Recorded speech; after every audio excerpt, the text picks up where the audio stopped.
Bonsoir, très heureux de vous accueillir pour cette dernière séance de notre cycle 2018, qui a été essentiellement consacrée, vous le savez, à la Chine. D'ailleurs, la question de notre thématique de l'année prochaine est en débat, les jeux sont encore ouverts, et aussi qui consacrait notamment les deux dernières séances à la problématique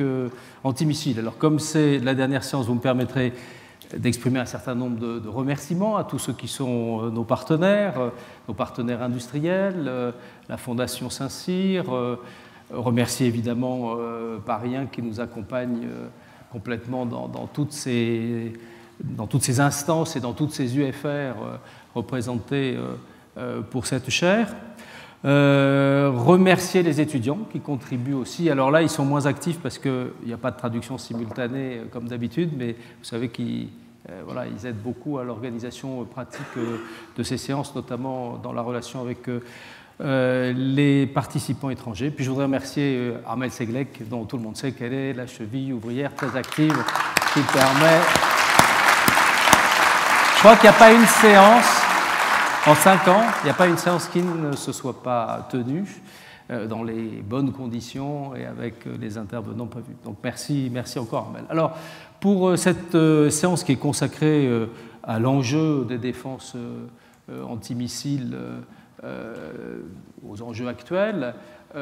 on a la chance, le privilège d'avoir à la fois Philippe Herrera et Antoine Bouvier, qui s'exprimeront chacun après l'autre, qui ensuite discuteront entre eux, peut-être avec moi, avec la salle, ça vous connaissez le fonctionnement de la chaire. Antoine Bouvier depuis 11 ans à la tête de MBDA, et il a une carrière après Polytechnique, après l'ENA, après la Cour des comptes, même on s'est connus il y a très longtemps. Il a une carrière essentiellement marquée dans l'industrie en entrant aérospatiale, et à partir de là, c'est une carrière qui s'est faite dans ce domaine avec la direction d'Astrium avant MBDA, et à MBDA évidemment les succès qu'a représenté ta présidence, ta direction de cette entreprise. À la fois parce que tu es parvenu à faire cet assemblage qui n'était pas forcément évident, de positionner une société européenne avec un actionnariat divers qui, d'une certaine manière, est un exemple de ce qu'il faudrait pouvoir faire, puisqu'on a réuni les Britanniques au travers BAE Systems, les Français et les Allemands à travers Airbus, et puis les Italiens à travers le groupe Locarno, Aliena avant. Et donc une société qui s'est intégrée, une société qui par ailleurs a intégré son secteur des missiles en étant présente dans toute la gamme, à la fois de la maîtrise aérienne, de la défense aérienne, des missiles terrestres, des missiles maritimes, donc une panoplie extrêmément complète, un chiffre d'affaires, j'en étais resté à 3 milliards, mais c'est peut-être plus, un peu plus, tant mieux. Un carnet de commandes chargé,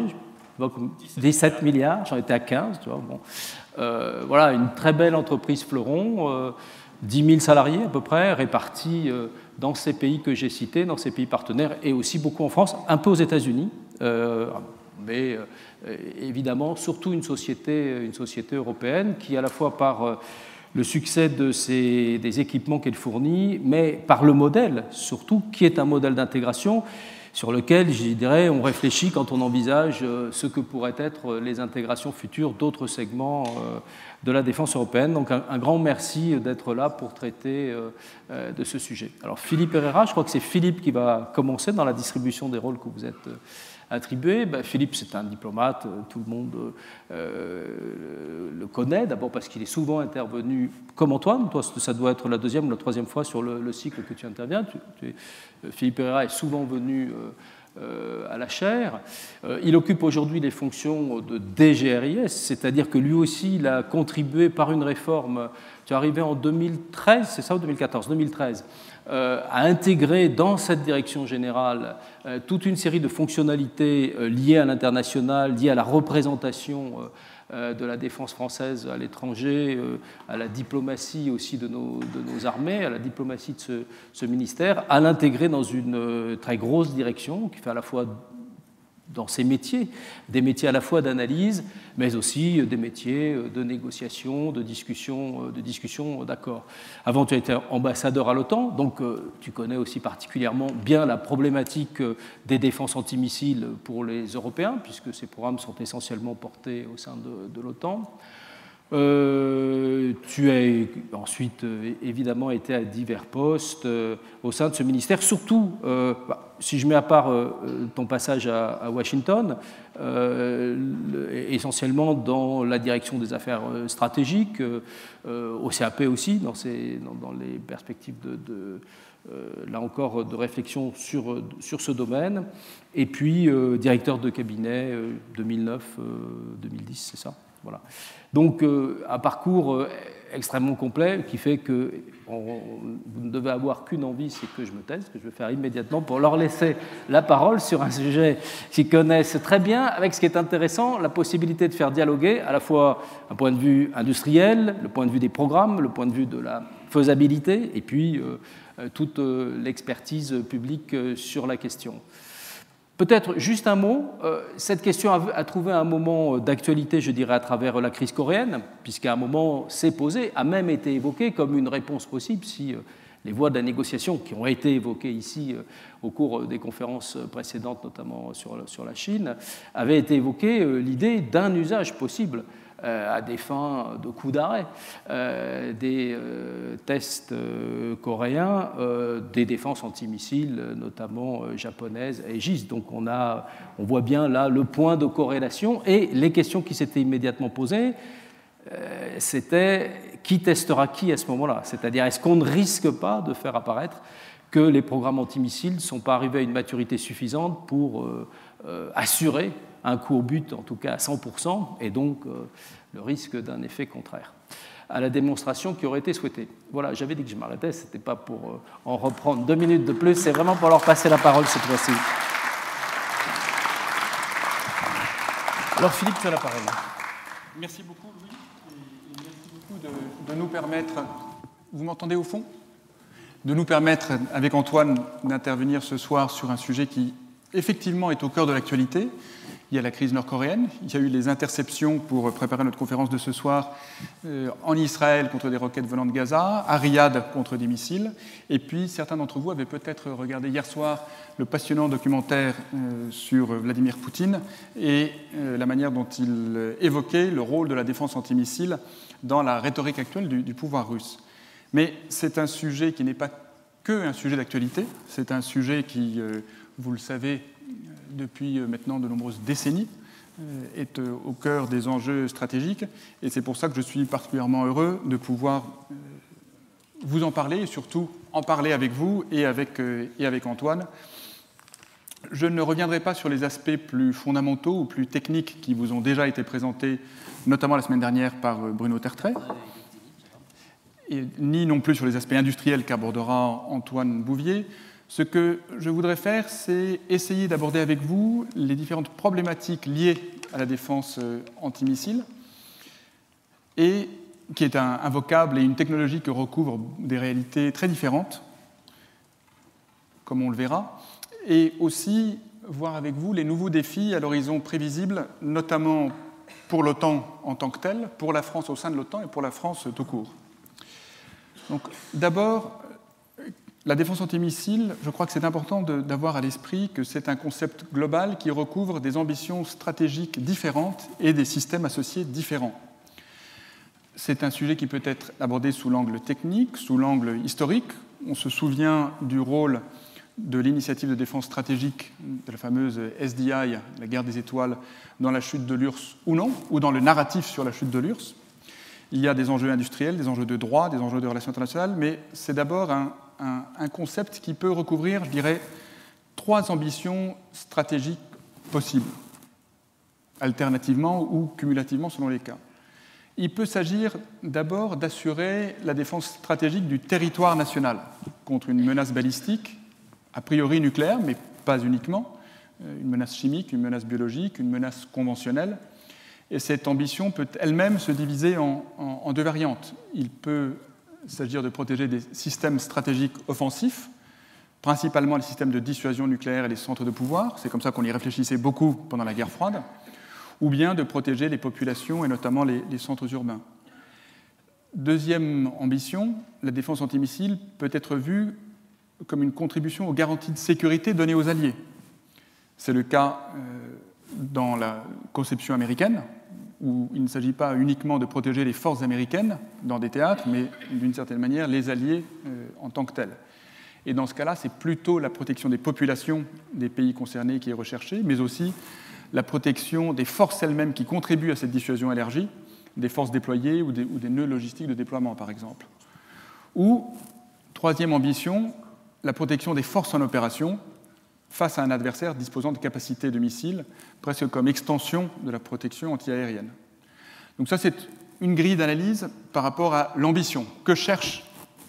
à protéger le système de défense antimissile? Autre grille d'analyse, bien sûr, par la menace des missiles elle-même.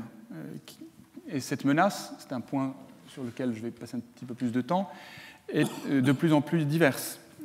Et selon qu'on parle de missiles de courte ou de longue portée, de missiles rustiques ou de missiles modernes, de missiles aérobies ou de missiles balistiques, de tirs en salve ou de tirs de manière isolée,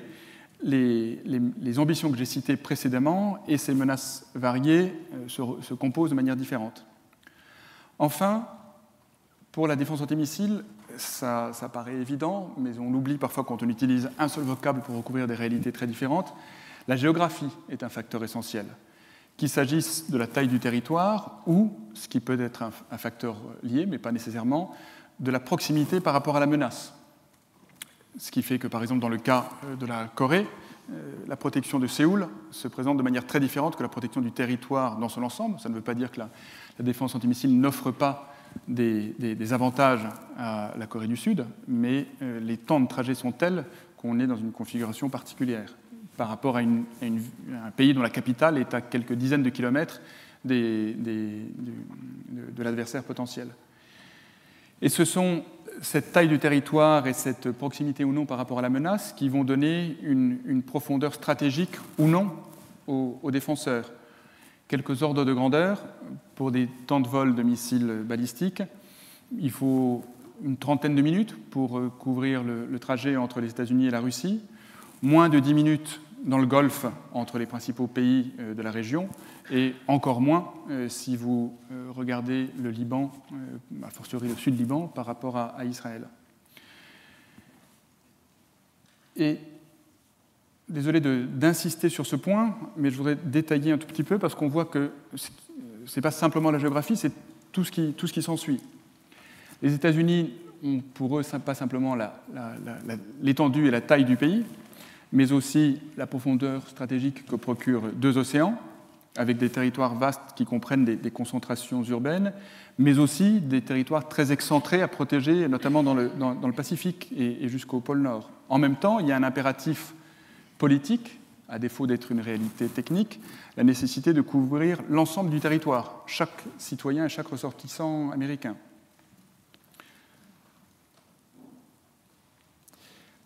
Pour ce qui est d'Israël, nous avons un pays qui est à la fois sur un petit territoire, sans profondeur stratégique, et pouvant être atteint par des roquettes, comme par des missiles de courte ou moyenne portée, voire par des missiles de plus longue portée, qui a été et est encore régulièrement la cible de tirs réels à charge conventionnelle. Si on pense, je vous le disais, pour ce qui était des développements de ce week-end à des roquettes, et on remonte à la guerre du Golfe, 1991, avec des Scud à charge conventionnelle. Par ailleurs, Israël craint d'être vulnérable face à l'Iran,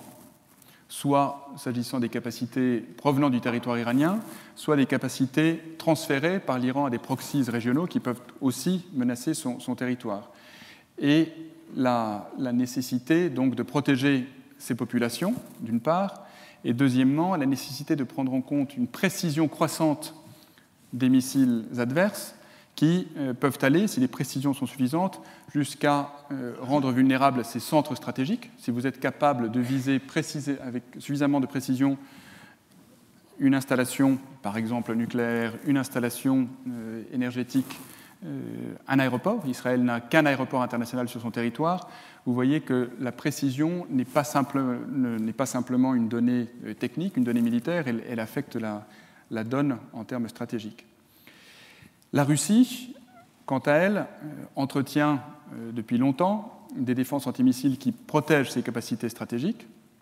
et qui dispose aujourd'hui d'intercepteurs autour de Moscou, sans doute d'intercepteurs avec une capacité nucléaire. Et comme dans d'autres domaines, la Russie pousse des cris d'orfraie devant les développements ou les évolutions en Occident. En même temps, c'est la seule capitale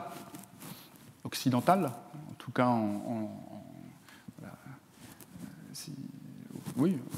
hors Asie et Moyen-Orient, qui est protégée 24 heures sur 24 par un système de défense antimissile, ce qu'aucune des capitales de l'OTAN n'est.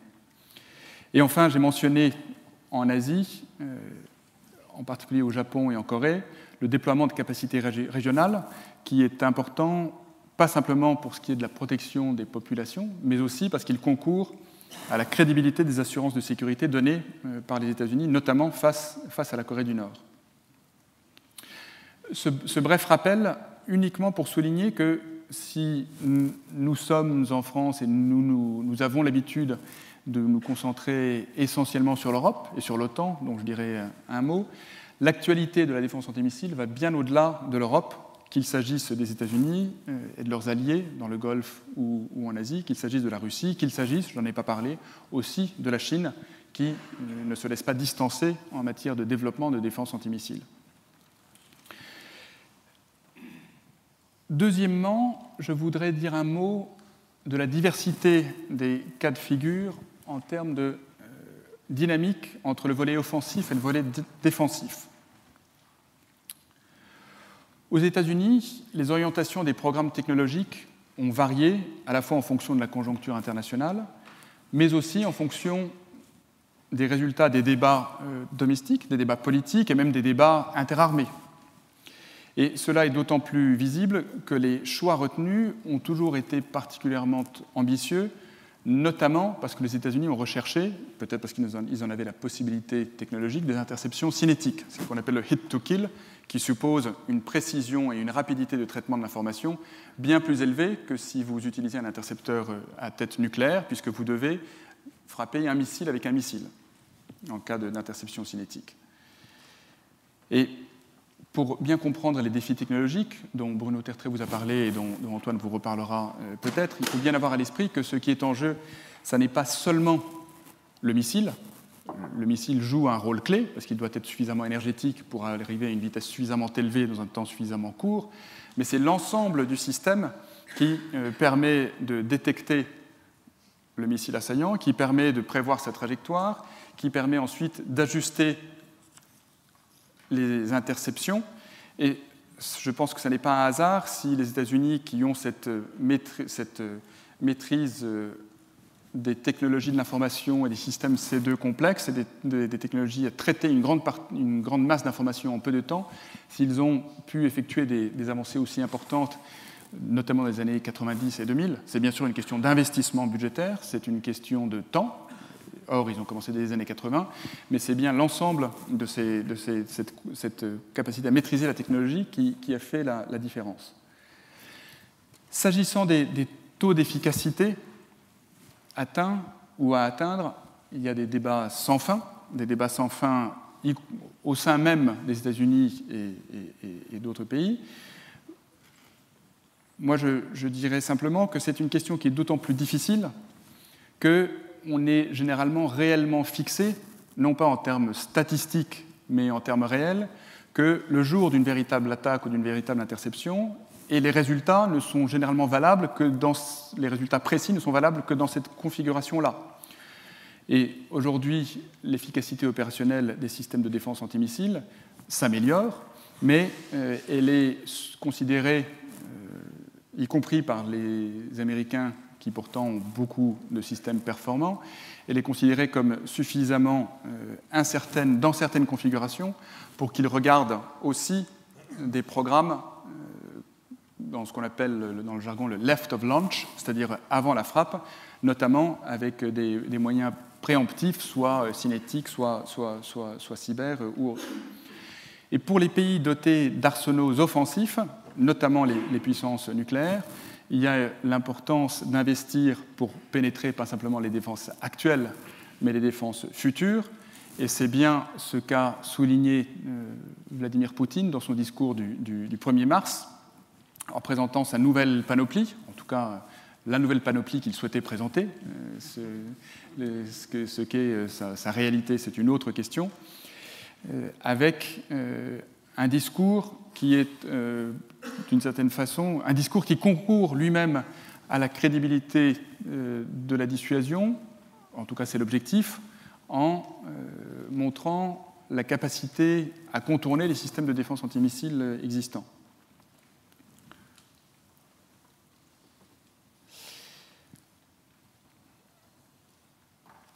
Ceci nous a amené, et continue de nous amener, même si c'est moins le cas, à des débats extrêmement riches, parfois extrêmement complexes, en tout cas souvent extrêmement animés, sur le caractère stabilisateur ou déstabilisateur de la défense antimissile. Cette dynamique entre le volet offensif et le volet défensif. Et moi, je dirais simplement que ce n'est pas le système en tant que tel qui joue un rôle stabilisateur ou déstabilisateur, parce que beaucoup dépend des cas étudiés et des acteurs considérés, et comme pour beaucoup d'autres systèmes, et notamment des systèmes offensifs, l'enjeu, ce n'est pas simplement le système, mais la doctrine d'emploi, l'intention de l'acteur, et si on veut pouvoir se prononcer de manière un peu robuste sur l'impact des systèmes offensifs ou défensifs sur la stabilité stratégique, c'est beaucoup plus sur la prévisibilité des acteurs, sur la grammaire dissuasive et peut-être défensive partagée qu'il faut se concentrer. Donc on a parlé de la diversité, juste en termes de catégorisation grossière des systèmes de défense antimissiles. Je vous ai dit un mot des équilibres entre les volets offensifs et défensifs et des dynamiques qui évoluent selon les situations. Je voudrais insister maintenant sur les nouvelles équations de la menace balistique et leur impact sur la DAMB et sur la différence entre la situation d'aujourd'hui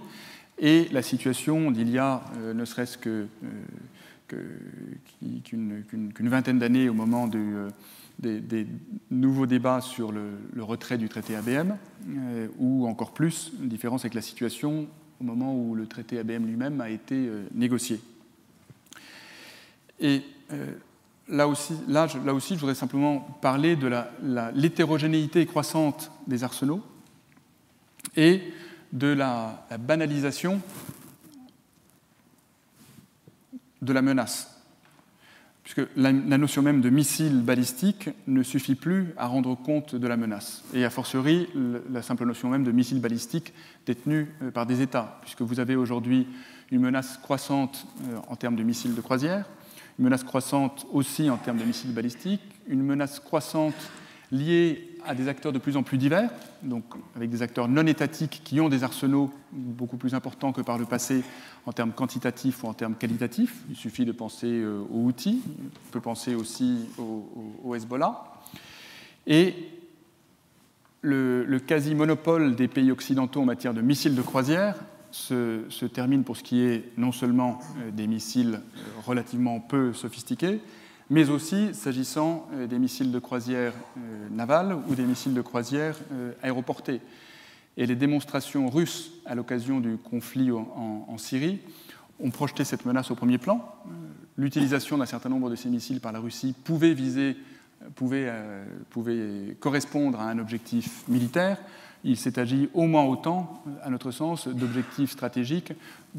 pour montrer que ces systèmes étaient désormais opérationnels. Et ceci est d'autant plus important lorsqu'on réfléchit aux défenses antimissiles qu'au-delà de la furtivité des missiles eux-mêmes, vous avez plus largement l'effet de surprise qui peut être créé par un certain nombre de systèmes globalement. Si on prend le missile russe, le Club-K, dont le système de lancement tient dans un conteneur commercial qui peut être déployé sur des moyens commerciaux. Sans parler des missiles de croisière à propulsion nucléaire, dont a parlé Vladimir Poutine dans son discours du 1er mars, sur lesquels il est permis d'exprimer des doutes. Et évidemment, les défenses sont différentes selon le type de missile. Ça, c'est quelque chose qui est évident. Mais le résultat principal de ceci, je dirais, c'est que, alors qu'à la fin des années 90 ou au début des années 2000, on pouvait caresser l'espoir, enfin c'est un « on » qui est différent de nous ne caressions pas cet espoir-là, mais que certains pouvaient caresser l'espoir que plus le développement des défenses antimissiles progresserait, plus il serait possible de petit à petit, peut-être pas remplacer la dissuasion nucléaire, mais enfin en tout cas réduire sa place dans nos doctrines de défense. Et c'était un fil conducteur qu'on voyait dans la revue de posture nucléaire américaine de 2002. C'était aussi quelque chose qui était présent dans l'approche allemande à la fin des années 2000, en 2009 et 2010. Aujourd'hui, à la fois le constat d'une multipolarité nucléaire tel qu'il est souligné dans notre revue stratégique, le constat d'une prolifération balistique et d'une prolifération des systèmes et des types de systèmes et des types d'acteurs qui peuvent être à l'origine de cette menace, ramène, je trouve, la défense antimissile à sa juste place, qui est loin d'être une place nulle, mais en tout cas, il n'y a plus cette tentation de la défense antimissile comme jouant un rôle clé à l'avenir. Alors, un mot sur la défense antimissile à l'OTAN.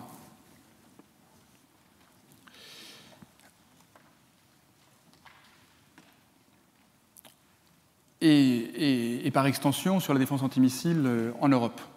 Aujourd'hui, en Europe, nous ne pouvons réellement penser les systèmes de défense antimissile, en tout cas de manière intégrée, en dehors du cadre de l'OTAN. Et en même temps, nous avons veillé, et nous, Français en particulier, je m'en souviens très bien, sans vouloir personnaliser, mais parce que j'avais négocié l'ensemble de ces éléments-là dans la perspective du sommet de Chicago, où nous avons réussi à poser l'ensemble des conditions et à les faire accepter par les chefs d'État ou de gouvernement, nous avons toujours considéré que la défense antimissile n'était pas simplement un système technique, n'était pas simplement un outil militaire, mais que c'était véritablement un système stratégique qui devait donc être abordé de manière stratégique, c'est-à-dire dans un cadre politique donné. Et nous avons posé, donc au sommet de Chicago en mai 2012, un certain nombre de conditions, au sens générique du terme, mais qui étaient aussi nos propres conditions pour que le gouvernement français souscrive à cette capacité dans l'OTAN. La première, c'est la plus évidente peut-être, c'est la complémentarité avec la dissuasion nucléaire et l'impossibilité par nature d'une substitution entre la dissuasion nucléaire et la défense antimissile. La deuxième, le fait que cette technologie, ces systèmes verraient un développement qui continuerait de se faire en fonction de l'évolution de la menace, en fonction de la faisabilité technique, en fonction de la soutenabilité financière. En d'autres termes, ce n'est pas un système qui avance par lui-même et pour lui-même. Et donc, il y a toujours la possibilité d'ajuster à la hausse ou à la baisse l'étendue du système en fonction de ces facteurs-là. Troisièmement, le principe selon lequel il y aurait une partie du système qui serait financée en commun, qui était en gros l'architecture de commandement et de contrôle, mais que le reste, notamment les intercepteurs, les missiles eux-mêmes et les senseurs, reposerait sur des contributions volontaires. En d'autres termes, vu le coût d'une défense antimissile des territoires et des populations de l'ensemble de l'Alliance, si jamais certains cherchaient à pousser un financement en commun par l'ensemble des alliés de l'ensemble du système, on voit très bien que l'ensemble des budgets de défense n'y suffirait pas. Et donc c'est quelque chose que nous souhaitions éviter, pas simplement pour ce qui concerne notre budget de défense, même si c'était un point important, mais aussi parce que nous estimons que la capacité des pays européens à assumer leurs responsabilités en matière de défense, pour la défense collective et pour la gestion de crise, ne peut pas et ne doit pas être compromise par un système comme celui-ci. Autre condition, le développement d'un dialogue avec les États tiers. les États tiers qui peuvent être potentiellement concernés par les interceptions, notamment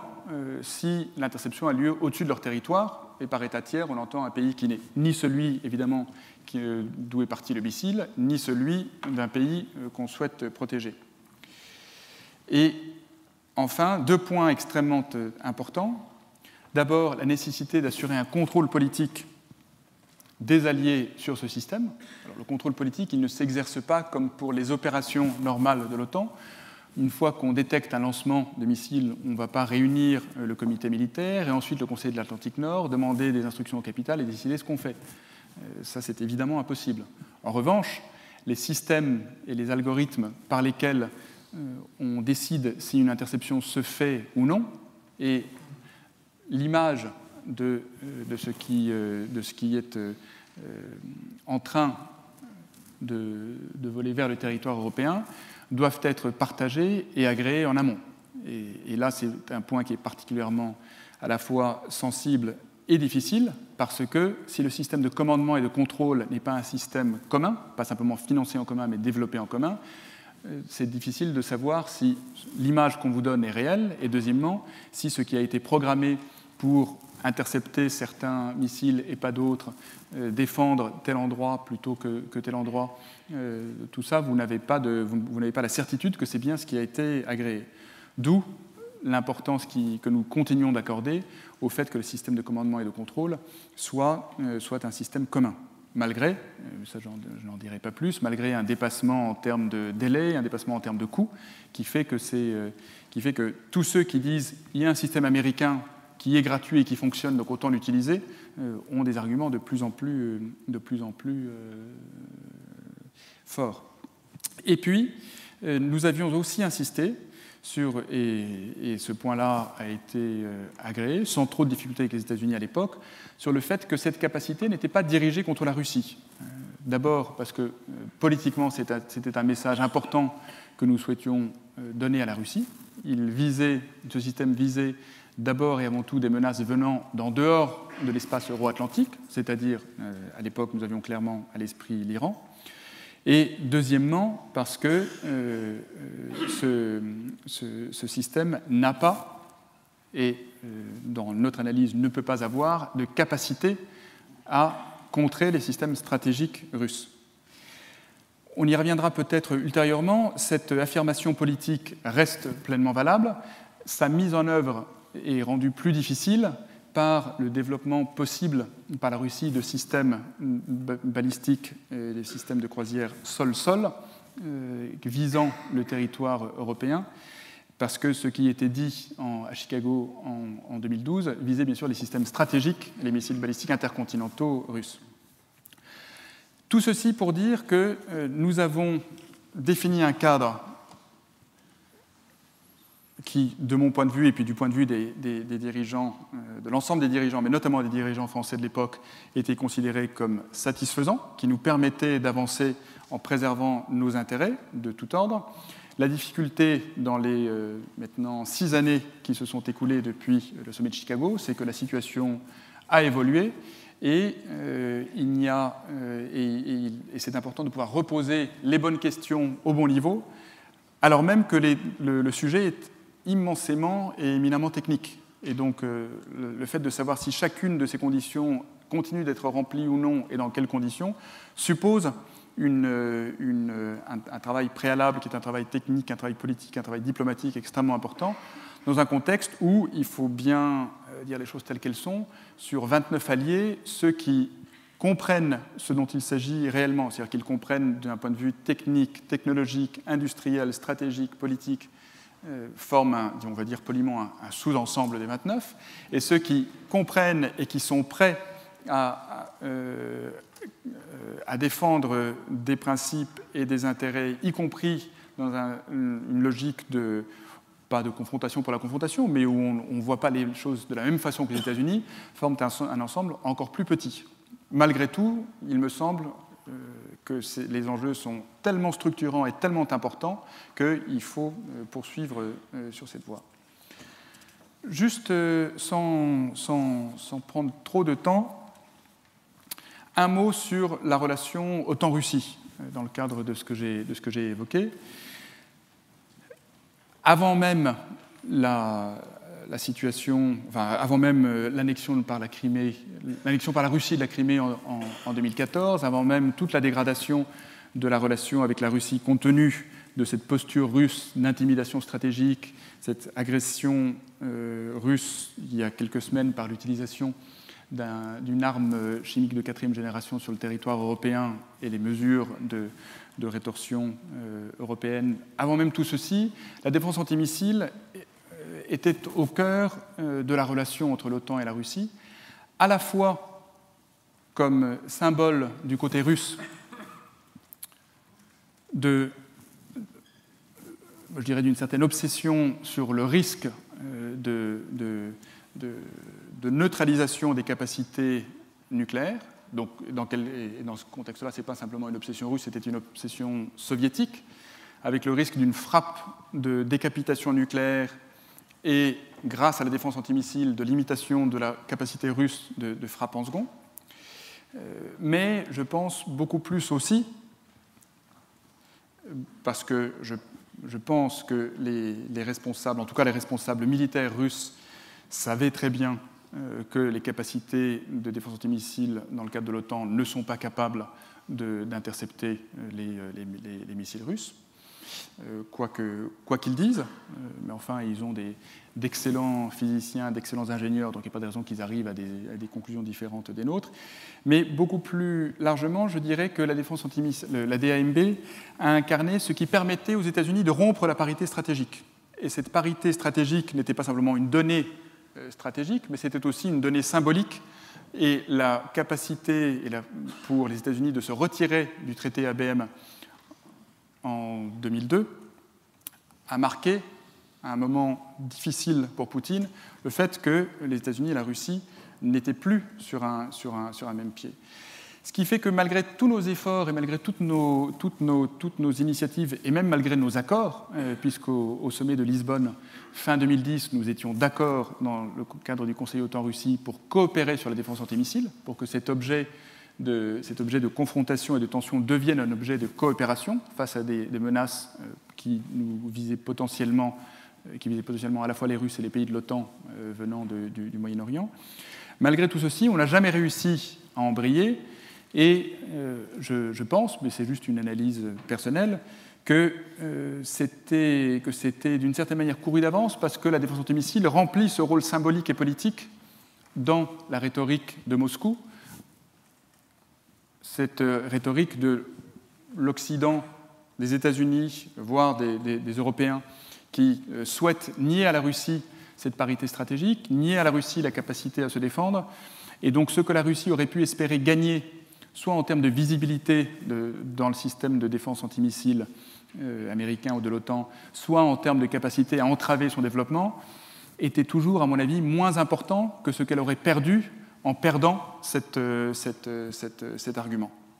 Ce qui n'est pas une raison pour ne pas continuer à prendre le sujet extrêmement au sérieux, même si ça deviendra de plus en plus difficile, bien sûr compte tenu du contexte plus général de la relation avec la Russie, et puis avec les développements liés au possible développement ou déploiement de missiles de croisière sol-sol de portée intermédiaire. Et enfin, dans les développements importants des semaines à venir, vous aurez une revue de défense antimissile de la nouvelle administration américaine. Elle a conduit une revue de posture nucléaire publiée il y a quelques semaines. Le deuxième étage de la fusée, si je puis dire, c'est la revue de défense antimissile, qui va aussi contenir des développements importants, pas simplement sur les systèmes dans leur ensemble, mais sur le théâtre de l'OTAN. Un mot simplement sur la France et la défense antimissile. Juste, mais vous avez compris l'essentiel au long de mon propos, nous avons évolué. Nous étions, jusqu'à la fin des années 90 et au début des années 2000, je dirais jusqu'au discours du président Chirac de 2006, dans une posture essentiellement assez hostile, en tout cas pour la défense antimissile, en dehors de la défense de théâtre. Je pense que notre réflexion a avancé, et en particulier pour arriver à la conclusion selon laquelle la dissuasion nucléaire, de toute manière, ne peut pas